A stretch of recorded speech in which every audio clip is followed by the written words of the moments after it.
con un corazón tan agradecido, sabiendo que tú eres, Señor, sabiendo que tenemos a nuestro lado un Dios todopoderoso, un Dios victorioso.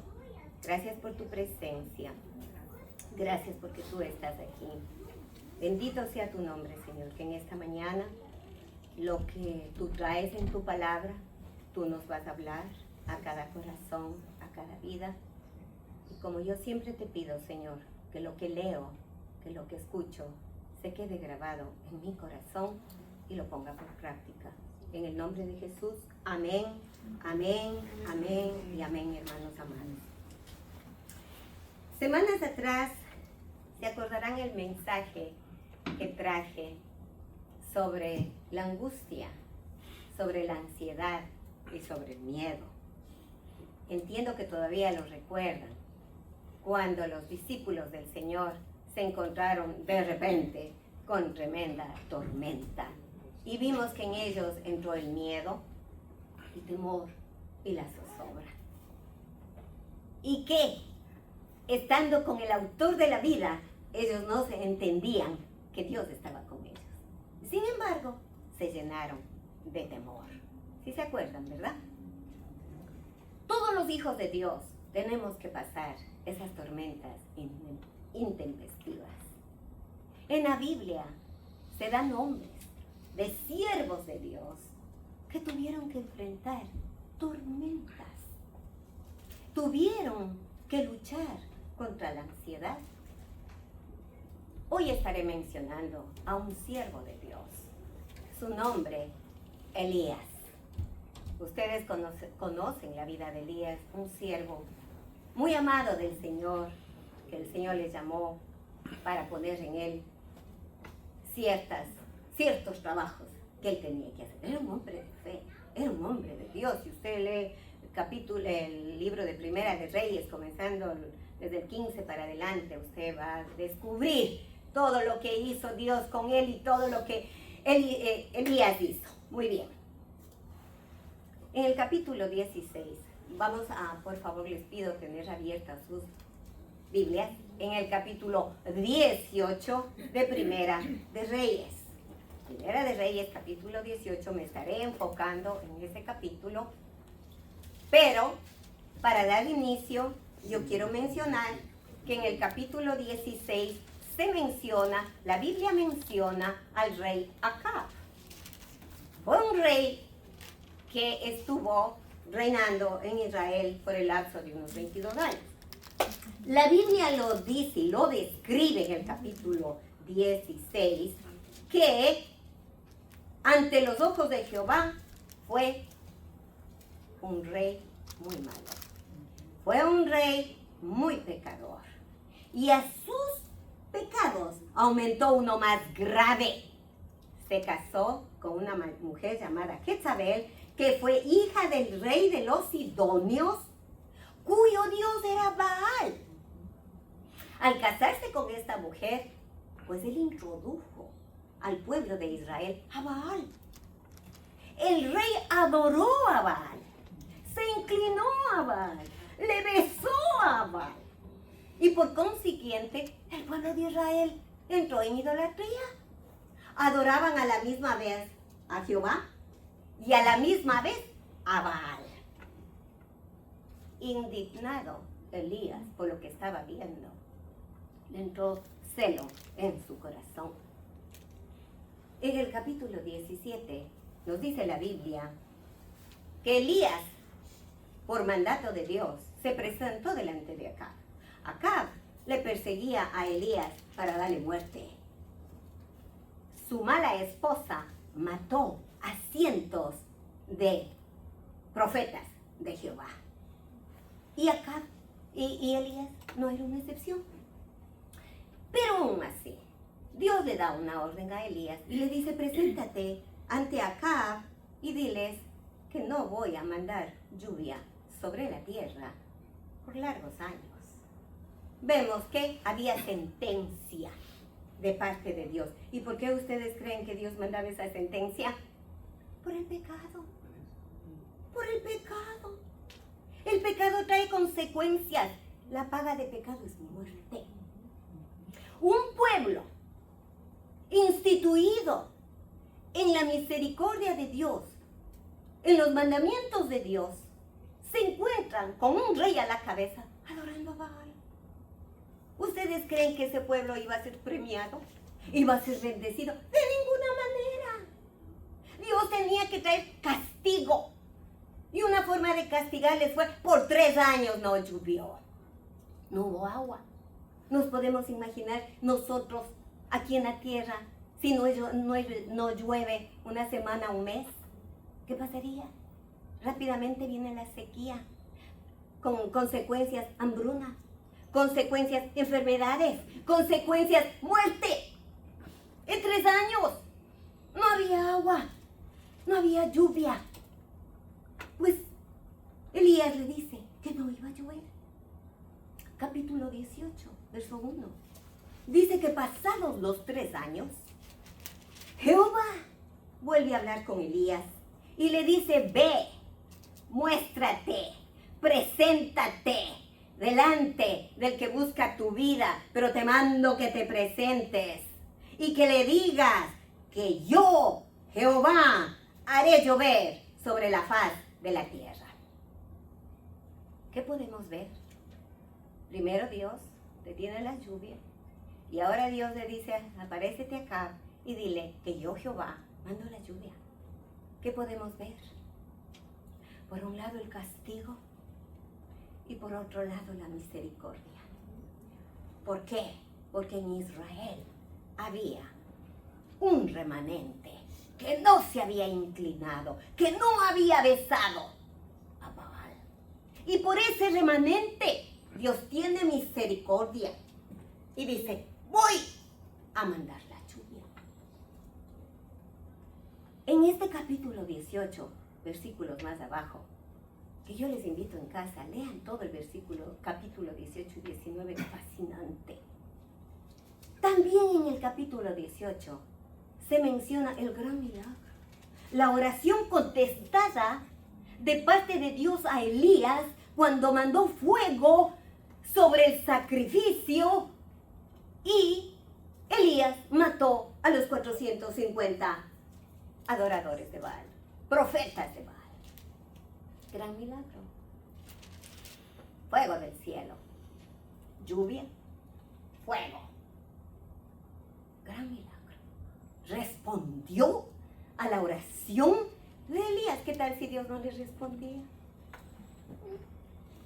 La cabeza de Elías, ¿verdad? Pero Dios es fiel. Nunca abandona a sus hijos. Nunca nos deja a la deriva. Dice la palabra del Señor que Él no avergüenza a sus hijos. Dios no le avergonzó a Elías. Pero le contestó y ya sabemos el resto. 18:41, que es donde vamos a empezar. A ver lo que nos dice Dios. Elías, en el versículo 1, anuncia la lluvia.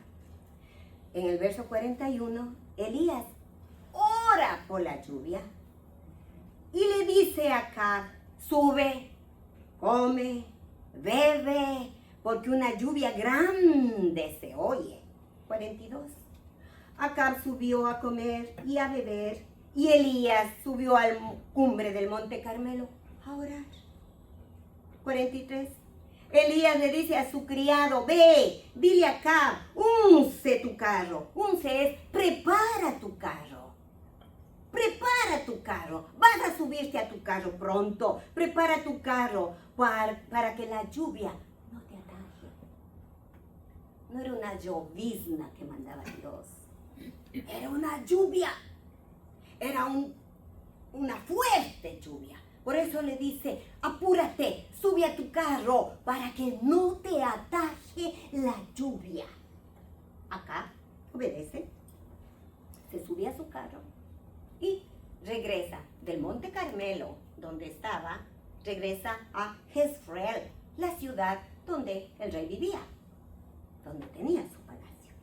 Dice la Biblia que Acab se ve en su carro y Elías se va corriendo. Y los dos estos llegan a Jezreel. Llega capítulo 19:1.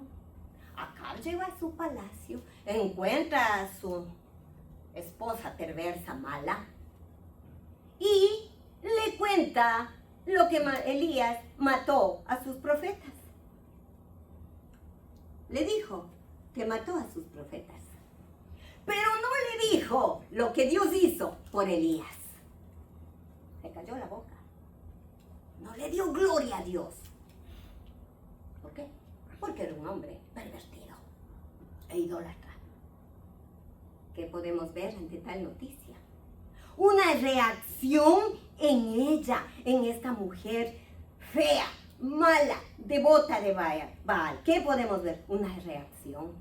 Le llegó Elías a lo más íntimo de su corazón, saber que mató a sus profetas. Y no mató uno, mató 450 en ese rato. Y determinó vengarse de Elías. ¿Cómo? Quitándole la vida. Versículo 2. Entonces envió Jezabel a Elías un mensajero diciendo: así me hagan los dioses y aún me añadan, si mañana a estas horas yo no he puesto tu persona como uno de ellos. Venganza, ¿verdad? Dictó sentencia, mataste a mis profetas, ahora te mato yo. Sentencia de muerte para Elías. Estas palabras llegaron a Elías. ¿Y qué pasó? Le llenaron de desesperación. En su humanidad Elías tembló. Llegó la noticia que iba a ser muerto. Verso 3. Viendo pues el peligro, se levantó y se fue para salvar su vida y vino a Berseba, que está en Judá, y dejó ahí a su criado. Así nos dice la Biblia. 4. Él se fue por el desierto. ¿Quién? Elías. Se fue por el desierto un día de camino. Caminó un día por el desierto y se sentó debajo de un enebro, que es un árbol. Y deseando morirse, le dijo: basta ya, oh Jehová, quítame la vida. Wow. ¿Qué podemos ver en el termómetro espiritual de Elías? ¿Qué podemos ver? Su humanidad, su debilidad. Después de la victoria que Dios le dio en el Monte Carmelo, que bajó fuego del cielo, que le dio autoridad, le dio valentía para matar a 450 profetas de Baal, ahora huye por su vida. Ahora una mujer le hace correr lo que no le hicieron correr los 450, una mujer le hace correr. Caramba, ¿no? Aquí vemos su situación emocional. Un día victorioso y al otro día corriendo, huyendo de Jezabel. Al leer este pasaje, vemos que nosotros, el pueblo de Dios, no ustedes, el pueblo de Dios, somos propensos a seguir en el valle del desaliento en el que cruzó Elías. Un día aquí, otro día acá. El temor de Elías reemplazó su fe. Le entró desaliento y angustia. ¿Y qué podemos ver? Primero, miedo a Jezabel. Y 2, miedo a la muerte. No pudo enfrentarle a Jezabel. Y lo peor, no confió en Dios. Huyó asustado. Y cuando damos lugar al miedo, hermanos queridos, cometemos locuras. Cuando nos soltamos de las manos de Dios, cometemos locuras. En el Monte Carmelo, Dios estuvo con Elías. Y Elías supo que Dios estuvo con él. Pero le entró el temor. ¿Y qué nos dice la palabra, hermanos? ¿Qué nos dice Dios cuando enfrentamos al temor? Dios sabe que vamos a enfrentar el temor. Dios sabe que vamos a desmayar. Dios sabe que vamos a desfallecer. Pero para eso tenemos una arma, tenemos un antídoto, que es la palabra de Dios, que nos trae fortaleza. Si conocemos la palabra de Dios en los momentos de dificultad y angustia, de bajadez de fe, tenemos el antídoto, la palabra de Dios. ¿Qué nos dice la palabra del Señor en la segunda de Timoteo, capítulo 1:7, perdón? Todas lo sabemos de memoria, ¿verdad? Porque Dios no nos ha dado espíritu de cobardía, sino de poder, de amor y de dominio propio. No nos ha dado Dios a sus hijos espíritu de cobardía, donde venga la tormenta y estamos temblando como la hoja, y el viento coge y nos lleva de aquí para acá y nos zarandea, y que lo que primero estamos perdiendo es la fe en Dios y no lo que Dios hizo por nosotros ayer. Ahora, bajo el temor, somos hojas al viento. Cuando el Señor dice a su pueblo, Dios no nos ha dado espíritu de cobardía. No, Señor, nos invistió, nos llenó con poder, con amor y con dominio propio. Pero como no se ve en la Biblia, como no se aprende versículos, ¿con qué arma enfrentamos la situación? Como un soldado va a la guerra sin armas, imagínense. Carne de cañón. Así hay muchos cristianos. Carnes de cañón. Porque se enfrentan a la guerra sin municiones. Los hijos de Dios somos soldados de Cristo. Los hijos de Dios cada día tenemos que ser investidos en el poder, en la autoridad y con las armas, que es la palabra del Señor. Amén. Investidos en el Espíritu Santo, que es el que nos da la autoridad, la sabiduría y la ciencia. Y no temblar como hoja, caernos en el suelo, que nos pisoteen y el enemigo riéndose. ¿Qué más nos dice Hebreos 13:6? ¿Qué promesa nos da el Señor? De manera que podamos decir confiadamente, el Señor es mi ayudador. No temeré lo que me pueda hacer el hombre. No temeré lo que me pueda hacer el hombre. No confío en esto, Elías. No temeré a esta mujer. No temeré a esta mujer. Porque yo tengo un Dios poderoso, Jehová de los ejércitos. Ella tiene un Dios de palo y de madera, de acera, que se cae y se quiebra. Ese Baal. Pero yo tengo a Jehová de los ejércitos. Eso no dijo Elías. No dijo, sino que estuvo ahí corriendo. Su temor, el temor reemplazó a su fe. Esto es grave. El temor reemplaza la fe, toma lugar número 1 y la fe lugar número 100.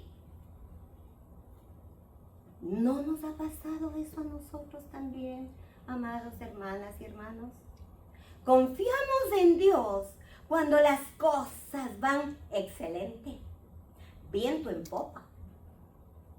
No confiamos ahí en Dios con todo nuestro corazón, porque nos va bien.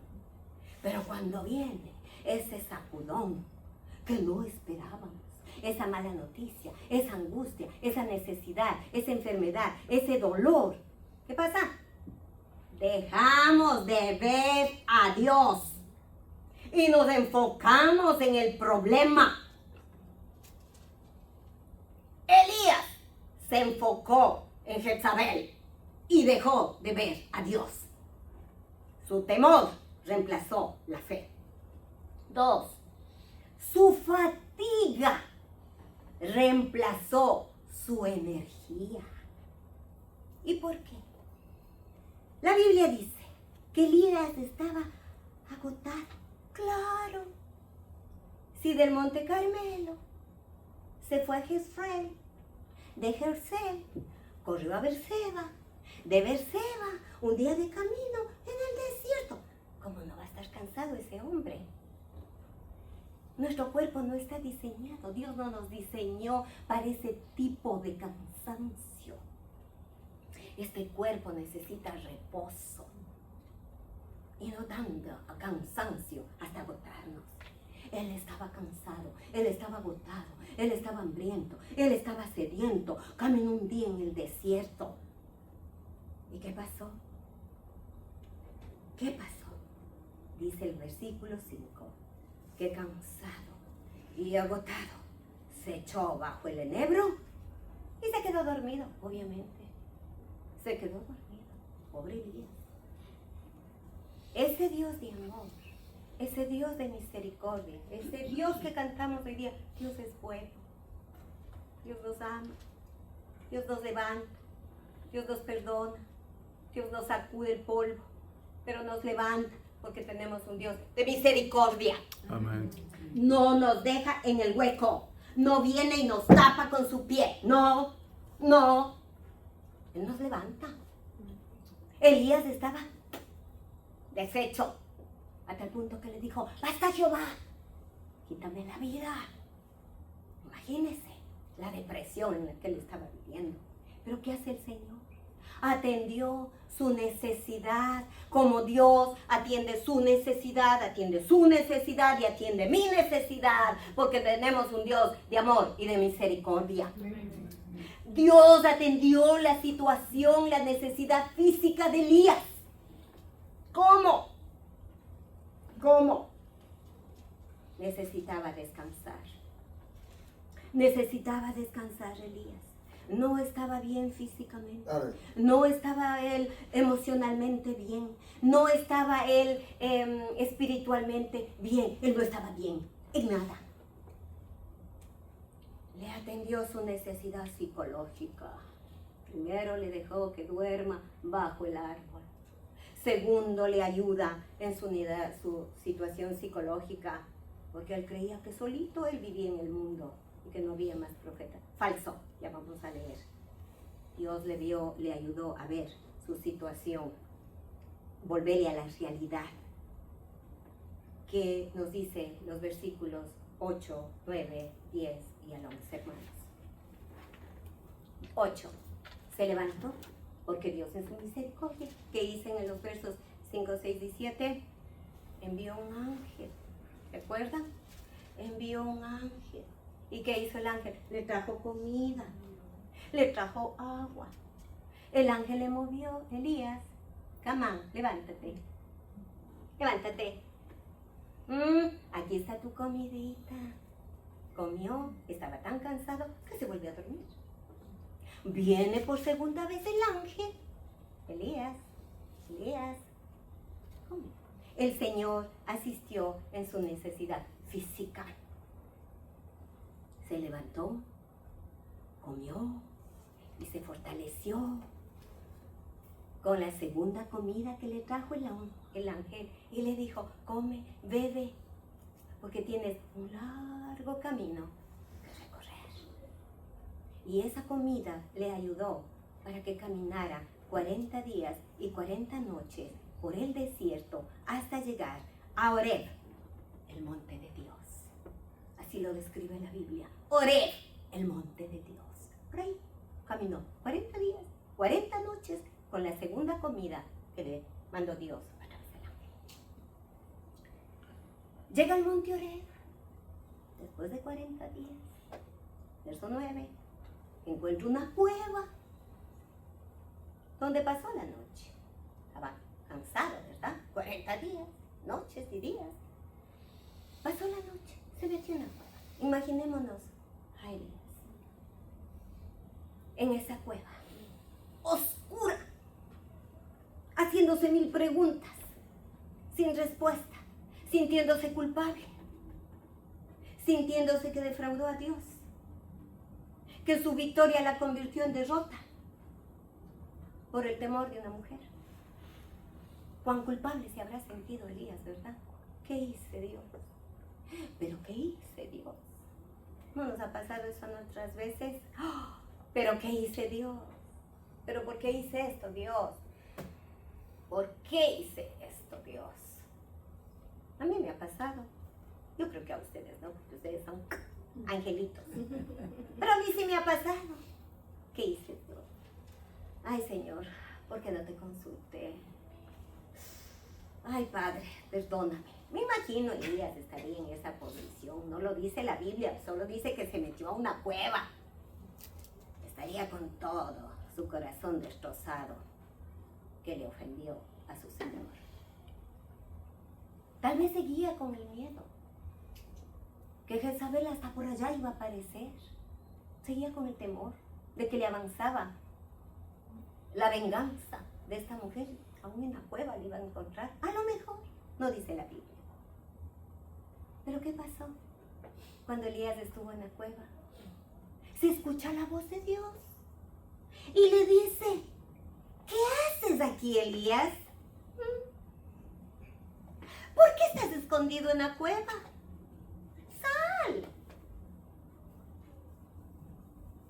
Verso 10. Elías se compadece a sí mismo. Tuvo una conversación con Dios. Se compadece a sí mismo. Y le dice en el verso 10, han dejado tu pacto. ¿Quién? El pueblo de Dios. Han derribado tus altares. Han matado a tus profetas. Y solo yo he quedado. Oh Señor, pobrecito de mí. Solo yo he quedado. Y me busca Jezabel para matarme. Oh Dios, ¿qué va a pasar con tu pueblo? Se queda sin profetas, Dios. Por eso huí. Porque Israel se iba a quedar sin profetas. Autojustificándose. Lloriqueándole a Dios. Me buscan para matarme, dice el versículo. Elías pensó que era el único que quedaba. Eso no fue verdad. Eso no fue verdad y él lo sabía. No fue verdad. Quedaban 100 más a más de él. Retrocedemos al capítulo 18:4 y nos dice: Abdías, un hombre temeroso de Dios, cuando Jezabel estaba matando a los profetas de Dios, este hombre Abdías, con el temor de Dios, cogió 100 profetas y los escondió de 50 en 50 en cuevas y les dio de comer y les dio agua y los libró de la muerte. 100 profetas, más él 101, pero él dice: pobrecito de mí, solo yo he quedado. No, ahí estaban 100, todavía vivían 100. Y si caminamos al verso 18 del 19, el Señor le dice: yo haré que queden en Israel 7,000, cuyas rodillas no se doblaron ante Baal, cuyas bocas no le besaron. 7,000 he separado, para que junto a ti y los 100 que salieron de la cueva van a ser mis seguidores, van a seguir con mi plan. No estás solo, Elías. Sal de la cueva, sal de tus pensamientos, sal de tu estrés, sal de tu angustia. No estás solo. El versículo 11. En este monte, si usted pone cuidado en la lectura, no voy a leer, pero léalo en casa, porque tiene que leer todo el capítulo 18 y 19. En este monte, en el monte Oreb, el monte de Dios, a donde llegó Elías, él va a tener un encuentro con Dios. Y va a recibir palabras de aliento. Y va a recibir órdenes. Va a ver su gloria. Ahí le dice, ahí lea en casa, cómo Elías vio la gloria de Dios. va a recibir una nueva misión. El Señor le dice, regrésate porque necesito que unjas a reyes. Regresa, Elías, porque tienes que ungir a Eliseo como profeta. Elías, ¿entiende? Tengo un propósito en tu vida. Salte de la cueva. No es que yo te necesito. Tengo 7,000 más por allá. Pero todavía me eres útil. Eres útil para mi obra. Eliseo, ¿entiende? Elías, perdón, ¿entiende? ¡Ánimo! ¿Qué cosa, mi hermanos? ¡Qué maravilla!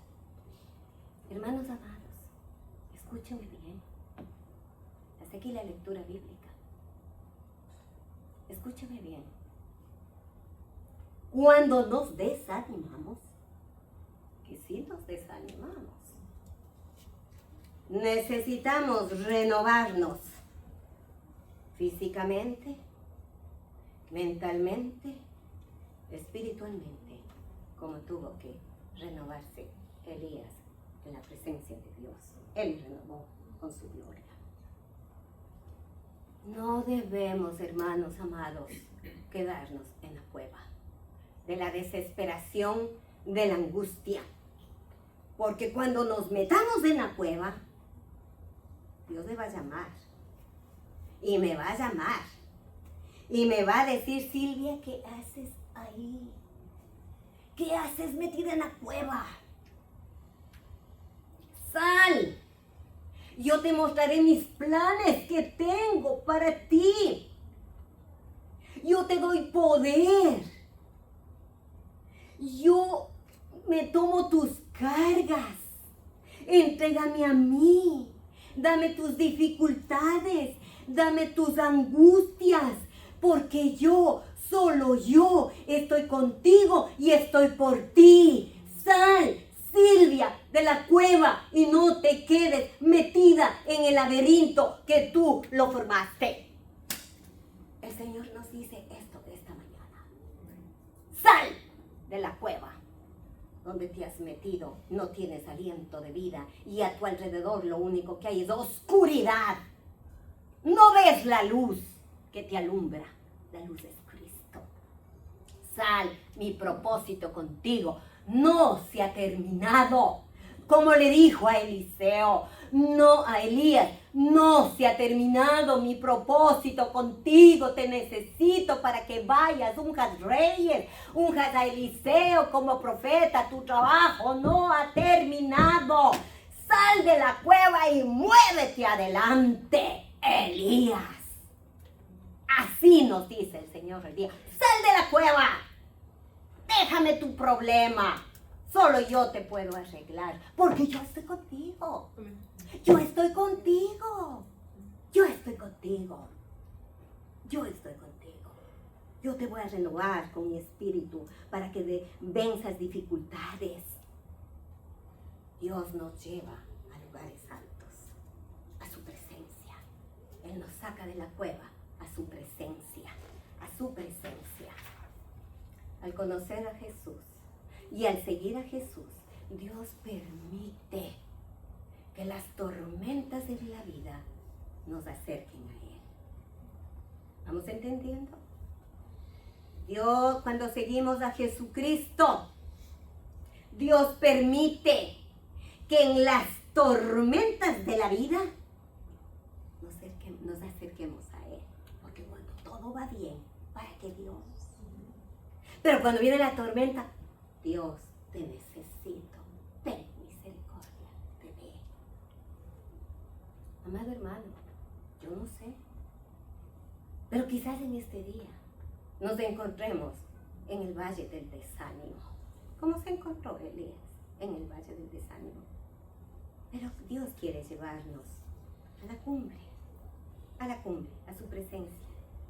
Y muchas de las veces Él usa los problemas, los valles, que son las circunstancias, los problemas, para que confiemos solo en Él. No necesitamos un enebro, hermanos. No necesitamos meternos debajo de un enebro y dormir y decir qué pasará. Mejor me quiero morir, mejor me quiero regresar, mejor me iba allá, ahora quiero acá y no nos quedemos debajo del enebro, no. Y peor con el pensamiento, ¿qué pasará? No, Dios no nos quiere ver sentados debajo de un enebro. No, y peor dormidos espiritualmente. Necesitamos ir a la cruz. Si vamos a la cruz, nos acordaremos que en el Monte Calvario, nuestro Salvador Jesucristo, como hemos cantado en esta mañana, como dijo nuestra hermana María Elisa, nuestro Jesucristo, nuestro amado Señor Jesús, en el Monte Calvario, en esa cruz, dio su preciosa vida por usted y por mí, perdonó mi pecado, me lavó, me limpió, me levantó. Ahí en la cruz. Ya no viviremos con temor, porque Él venció. Porque sabemos que al morir el Señor se llevó todo. Se llevó todo. Nos salvó. Nos dio potestad de llamarnos sus hijos. Nuestro futuro le pertenece. Mi vida y su vida está en manos del poderoso. Él tiene nuestro sendero. Él tiene control absoluto de nuestras vidas y nosotros le damos el control. Pero si nosotros queremos manejar nuestras vidas, no nos arrepintamos. Porque Dios no empuja a nadie, ni obliga a nadie. Él dice, entrégame tus problemas. Y el Señor en la cruz lo venció. Nuestra vida le pertenece. En la cruz nos dio la vida eterna. Y la vida eterna, hermano, déjeme decirle, no es cuando moramos. La vida eterna es aquí, desde el día que aceptamos a Jesucristo. Porque con Jesucristo tenemos nueva vida. Tenemos nueva vida. Resucitamos de muerte a vida el día que declaramos que Jesús es nuestro Señor. Por lo tanto, la vida eterna comienza aquí. Aquí, porque aquí el Señor nos prometió que íbamos a tener gozo, íbamos a tener paz, iba a haber problemas, pero Él iba a estar con nosotros. Aquí empezamos la vida eterna y cuando cerremos nuestros ojos, sí, gozaremos la vida eterna con Él por siempre y para siempre. Amén. Viva la vida eterna aquí. Llénese del gozo del Señor. Diga, yo soy una nueva criatura en Cristo. Ya no vivo yo, tú vives en mí. Por lo tanto, yo soy una mujer, un hombre feliz, porque Cristo vive en mí. Amados hermanos, no más cansancio, no más fatiga, no más miedos, libres en Él, victoriosos en Él, porque Jesús nos dio la victoria. Amén. Amén. Aleluya. Gloria al Señor. Gracias. Sí, un aplauso. Un aplauso. Oh, Jesús. Aleluya. En la cruz nos resolviste todo, Padre, para bien nuestro. En la cruz, Señor, nos diste vida en abundancia. En la cruz, Señor, nos sellaste. En la cruz, Señor, nos diste vida. Aleluya, gracias, Señor. No más miedos, mis hermanas y hermanos. No más temores, no más cansancio. Dios nos dio la victoria. Amén. Te agradezco, Señor, por tu inmenso amor y misericordia. Ayúdanos, Señor. La vida no es fácil. Y tenemos que recorrer esta vida, a veces con muchas curvas, con muchos huecos. Pero ahí estás tú con nosotros, Señor. Tu mano poderosa nos sostiene. Tú no nos dijiste, Jesús, que al venir a ti todos los problemas se acababan. Tú no nos dijiste, Señor, que al venir a ti la vida iba a ser color de rosa. Tú nos dijiste que íbamos a enfrentar problemas, que íbamos a tener dificultades. Eso nos dijiste. Pero tu promesa, que tú nos llenas de paz y tú estás con nosotros todos los días de la vida. Te alabamos, Señor, en este día. Te bendecimos, porque en este día nos declaramos renovadas físicamente, mentalmente, espiritualmente, Señor. No más cuevas, Padre. No más temores. Declaramos que en ti, más que victoriosas. Amén y amén, mis hermanas amadas.